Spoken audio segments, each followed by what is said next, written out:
Hello everyone, today I'm going to be reading you a short story that you are probably all familiar with, but like me, you may not have read this before, so apologize if I read it with inflections in the wrong places, but yeah, I've not read this before. So today we're reading The Telltale Heart by Edgar Allan Poe.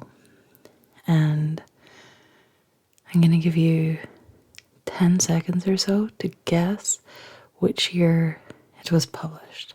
It was published in a magazine called The Pioneer, and it was published in Volume 1, Issue 1. Before I tell you the year it was published, I'm going to let you know this is Gothic horror, and it is 2,152 words. Do you have a guess of the year yet? This was published in 1843. Very close. So, without further ado, true, nervous, very, very dreadfully nervous I had been and am. But why will you say that I am mad? The disease has sharpened my senses, not destroyed, not dulled them. Above all was the sense of hearing acute. I heard all things in the heaven and in the earth. I heard many things in hell. How then am I mad? Hearken, and observe how healthily, how calmly I can tell you the whole story. It is impossible to say how first the idea entered my brain, but once conceived it haunted me day and night. Object there was none, passion there was none. I loved the old man. He had never wronged me. He had never given me insult. For his gold I had no desire. I think it was his eye. Yes, it was this. One of his eyes resembled that of a vulture, a pale blue eye with a film over it. Whenever it fell upon me, my blood ran cold, and so by degrees, very gradually, I made up my mind to take the life of the old man, and thus rid myself of the eye forever. Now this is the point. You fancy me mad. Madmen know nothing, but you should have seen me. You should have seen how wisely I proceeded, with what caution, with what foresight, with what dissimulation I went to work. I was never kinder to the old man than during the whole week before I killed him. And every night, about midnight, I turned the latch of his door and opened it, oh, so gently. And then, when I had made an opening sufficient for my head, I put in a dark lantern, all closed so that no light shone out, and then I thrust in my head. Oh, you would have laughed to see how cunningly I thrust it in. I moved it slowly, very slowly, so that I might not disturb the old man's sleep. It took me an hour to place my whole head within the opening so far that I could see him as he lay upon his bed. Ha! Would a madman have been so wise as this? And then, when my head was well in the room, I undid the lantern cautiously, oh so cautiously, cautiously for the hinges creaked. I undid it just so much that a single thin ray fell upon the vulture eye.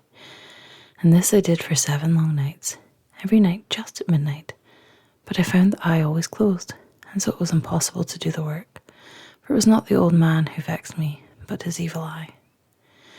And every morning, when the day broke, I went boldly into the chamber, and spoke courageously to him, calling him by name in a hearty tone, and inquiring how he had passed the night.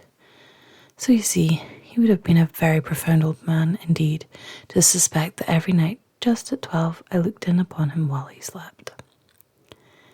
Upon the 8th night, I was more than usually cautious in opening the door. A watch's minute hand moves more quickly than did mine. Never before that night had I felt the extent of my own powers, of my sagacity.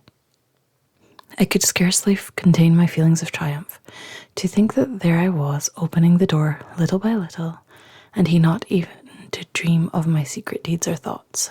I fairly chuckled at the idea, and perhaps he heard me, for he moved on the bed suddenly as if startled. Now you may think that I drew back, but no. His room was as black as pitch with a thick darkness. 4 of the shutters were close fastened through fear of robbers, and so I knew that he could not see the opening of the door, and I kept pushing it on, steadily. I had my head in and was about to open the lantern when my thumb slipped upon the tin fastening, and the old man sprang up in bed, crying out, "Who's there?" I kept quite still and said nothing. For a whole hour I did not move a muscle, and in the meantime I did not hear him lie down. He was still sitting up in the bed listening, just as I have done, night after night, hearkening to the death watches in the wall. Presently I heard a slight groan, and I knew it was the groan of mortal terror. It was not a groan of pain or grief, oh no. It was the low, stifled sound that arises from the bottom of the soul when overcharged with awe. I knew the sound well. Many at night, just at midnight when all the world slept, it has welled up from my own bosom, deepening with its dreadful echo the terrors that distracted me. I say I knew it well. I knew what the old man felt and pitied him, although I chuckled at heart. I knew that he had been lying awake ever since the first slight noise, when he had turned in the bed.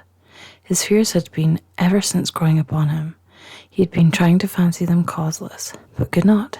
He had been saying to himself, "It is nothing but the wind in the chimney. It is only a mouse crossing the floor." Or, "It is merely a cricket which has made a single chirp."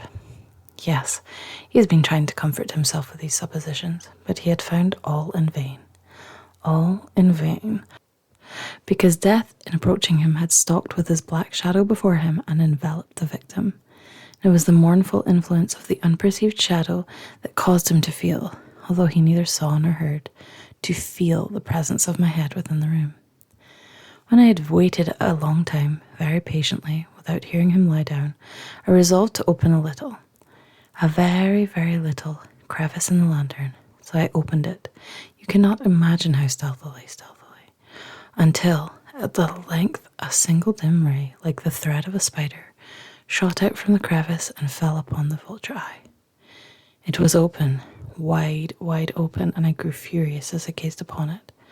I saw it with perfect distinctness, all a dull blue, with a hideous veil over it that chilled the very marrow in my bones.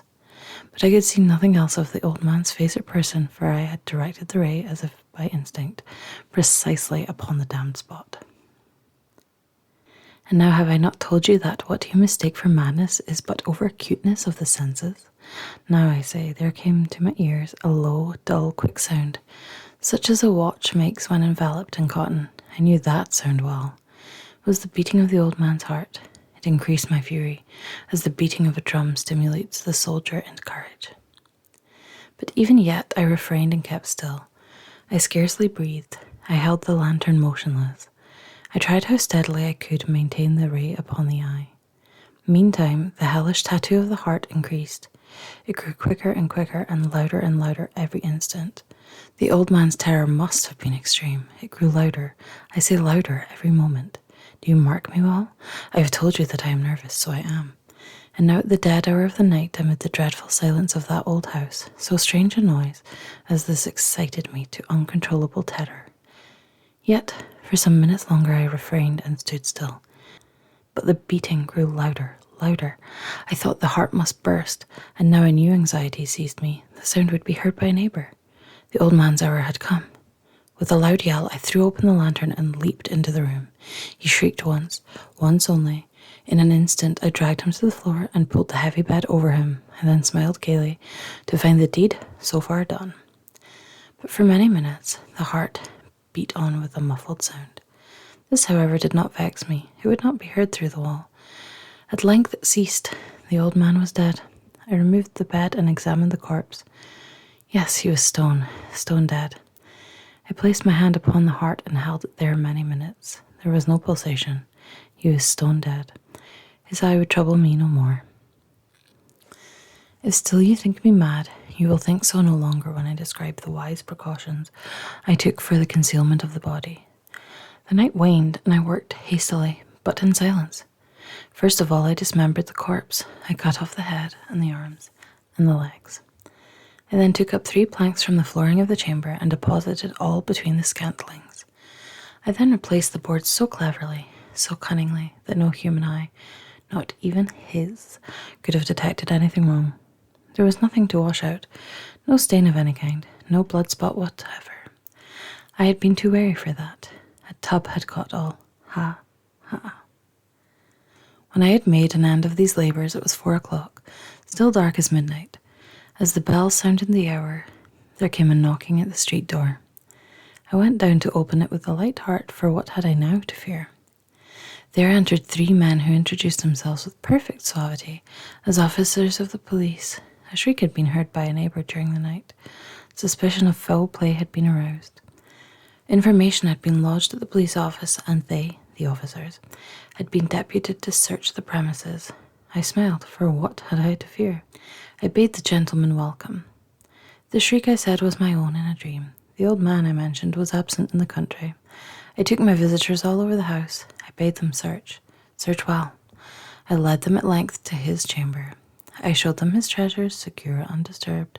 In the enthusiasm of my confidence, I brought chairs into the room and desired them here to rest from their fatigues, while I myself, in the wild audacity of my perfect triumph, placed my own seat upon the very spot beneath which reposed the corpse of the victim. The officers were satisfied. My manner had convinced them. I was singularly at ease.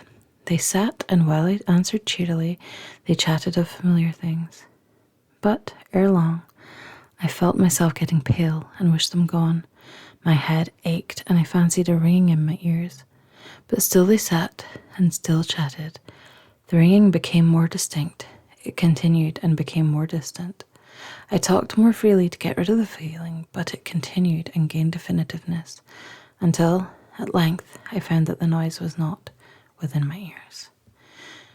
No doubt I now grew very pale, but I talked more fluently and with a heightened voice, yet the sound increased.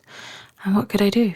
It was a low, dull, quick sound, much such a sound as a watch makes when enveloped in cotton. I gasped for breath, and yet the officers heard it not. I talked more quickly, more vehemently, but the noise steadily increased. I arose and argued about trifles in a high key and with violent gesticulations, but the noise steadily increased. Why would they not be gone? I paced the floor to and fro with heavy strides, as if excited to fury by the observations of the men, but the noise steadily increased. Oh God, what could I do? I foamed, I raved, I swore. I swung the chair upon which I had been sitting and grated it upon the boards, but the noise arose over all and continually increased. It grew louder, louder, louder, and still the men chatted pleasantly and smiled. Was it possible they heard not? Almighty God, no, no. They heard, they suspected, they knew. They were making a mockery of my horror. This I thought, and this I think. But anything was better than this agony. Anything was more tolerable than this derision. I could bear those hypocritical smirks no longer. I felt that I must scream or die. And now, again, hark, louder, louder, louder, louder. Villains, I shrieked. Dissemble no more. I admit the deed. Tear up the planks. Here, here. It is the beating of his hideous heart.